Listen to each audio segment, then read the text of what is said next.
Good evening and welcome to the Financial Week. I'm Milton Walker.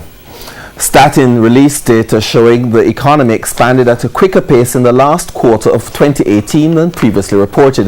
The final data released today showed the economy grew by 2% between October and December last year.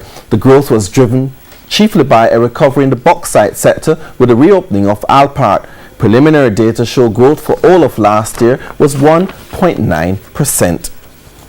Currency trading ended today with a greenback selling for $126.46. The Canadian dollar closed at $95.88. Sterling went for $165.53, while the euro is being sold for $142.28.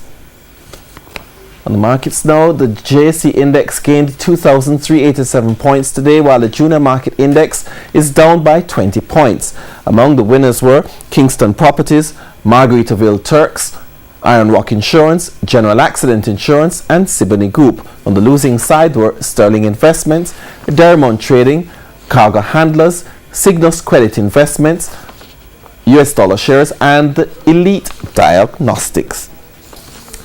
And ahead of the closing of business day, we brought a story last evening in which we said the Bank of Jamaica said some foreign currency dealers sometimes refuse to sell customers for personal reasons.